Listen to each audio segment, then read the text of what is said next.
Yeah, so we're continuing the video. Yeah, I just fed my dog, but yeah. So you need to get outside, man. Like, you need to actually, like, go outside and just, like, go on a hike with people. Like, all these dudes, like, in the red pill space that are constantly, like, so angry with women are isolated. They're not, it's not really their fault, but, like, they've been conditioned to be isolated because that's the way the world is, man. Like, we live in a very no community. Like, a lot of people are in their house, like, staring at a screen all day. Like, it's not healthy, man, and I do it too. Like, I'm part of that. Like, I've definitely been there, but guys, we need to freaking grow the fuck up and, like, get outside and meet people and stop being little bitches and, like, stop being like, oh, I don't have any friends. I'm gonna watch a video about how I don't have any friends and look up the statistics. I've done that. I've been there. I realize it's not always about having friends. It's about just seeing people sometimes. And even if you don't know them very well, it's just good to be around people. And, I mean, be careful who you socialize with. I wouldn't just say, like, oh, man, there's some bad people out there. Annoying people. And that's the people I'm trying to avoid. I really just, as soon as I find that a person is annoying or they have that, I can't explain it, this type of personality where they need to disrespect you. They're just disrespectful people, and they have to bully you for no reason. Like, you don't even know the person, but yet they're, like, talking shit to you. You barely know them. I've dealt with people like this, and they always just they're one of the reasons I think I've had social anxiety, because there's just this certain person. I can't explain it. What you'd call them? I guess you could call Hamza would call them Jeffries. They're these people that, as soon as you talk about goals, they start just talking shit, like as if you've offended them because like you're doing better than them or something. So they're insecure, so they'll disrespect you. And these people they suck. I'm just telling you, these people are awful. And they exist. Clearly, they exist because I've seen enough of them, and I think the reason I even had social anxiety in the first place is because it's hard not to have social anxiety when you're afraid of being bullied. Like, bullies, I've been bullied before, and bullying kind of caused that for me. Like, when people would, like, talk shit about my height, and just people like to get in your head about your insecurities, and you got to just brush it off. That's the thing I've learned. But and when I was growing up, I didn't know that shit. So I especially in my early 20s, like, I really didn't, I was shocked by it when it actually happened to me, because, like, I had not experienced being bullied for so long. I didn't go to school, so I didn't experience that because I was homeschooled. Didn't really, well, I did actually experience a little bit of bullying. Like, I did get beat up a couple times when I was little, and I actually stood up for myself. I didn't always get beat up. Like, I fucking hit a few kids and fucking assaulted some kids and kicked a kid when he was laughing at me, like, when in skates, and fucking cut his leg. So, not like I'm not some person who can't defend himself. Like, I've just stood up for myself and I've defended myself. But my first job, I was very weak. I had a kind of docile personality. I was not on semen retention.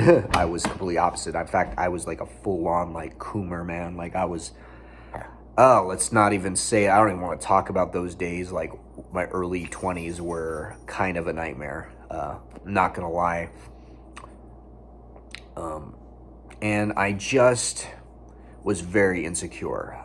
And that's probably, I mean, at the same time, but people were really horrible to me, so I'm not going to completely blame people, but the mixture of that and my insecurity, and just being down on myself, didn't help me. I was very negative about myself, and I just felt like a failure throughout, a lot of my 20s. I really didn't feel, even recently, even a few years ago, I still was not, I was, battling this addiction, really, like, dedicated to overcoming it. And I got discouraged a lot. Like, I'm not gonna lie, guys, like, nofap is freaking hard, and I think a lot of guys get discouraged with semen retention or nofap, and it's really kind of gone mainstream. Like, a lot of guys are doing it now and trying to use it to improve their lives.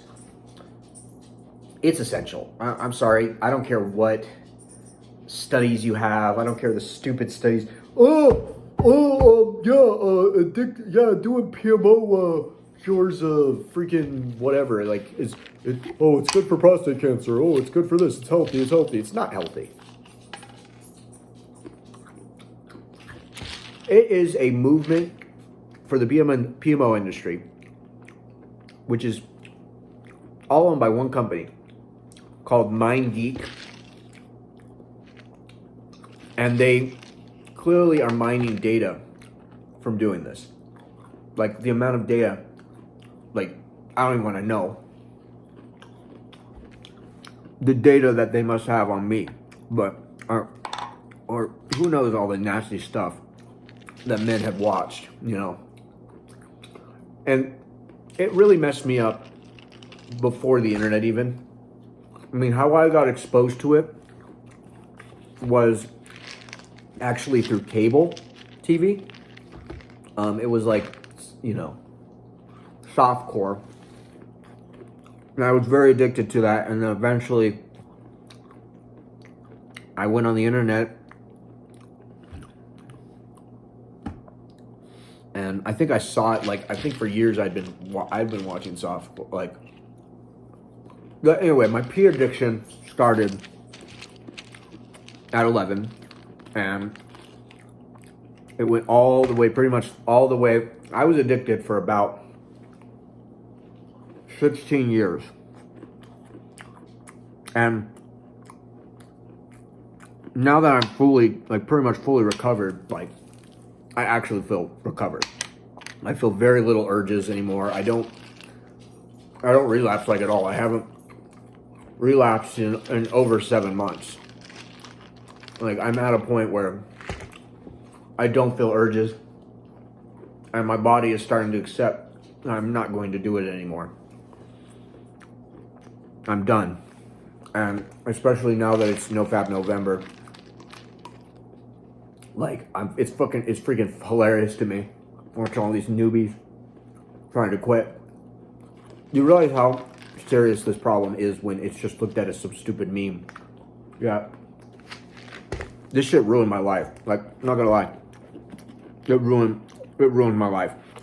A large part of my life. Time that I cannot get back.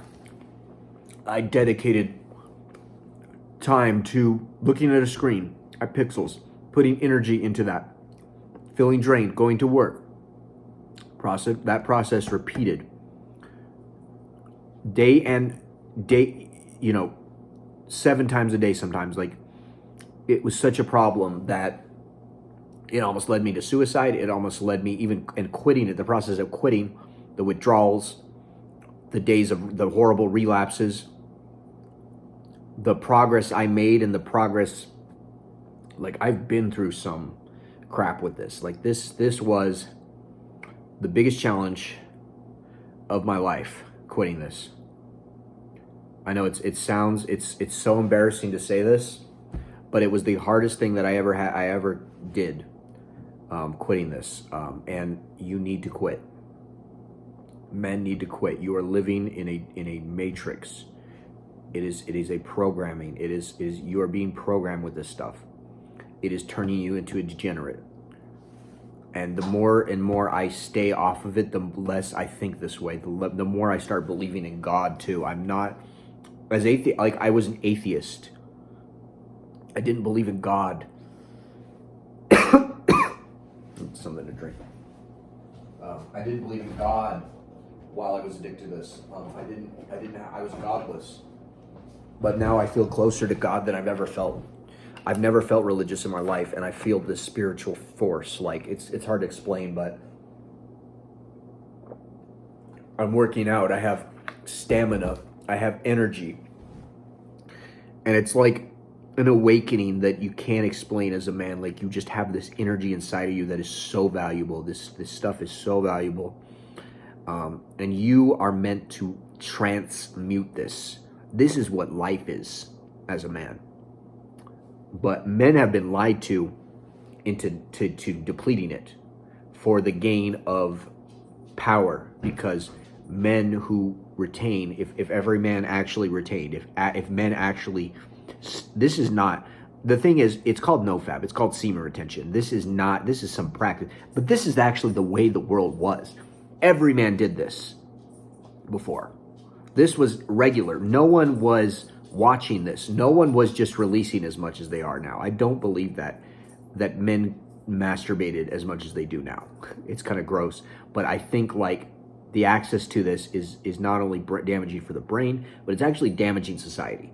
It's damaging society because men are not pursuing relationships. Men are not getting laid. Men are not doing what they're supposed to do. They're not being men, and testosterone levels are dropping. Now, you could also say that PMO is a symptom of, like, and social media isn't helping. Social media, but if you consider it, like, there's so much PMO on Instagram.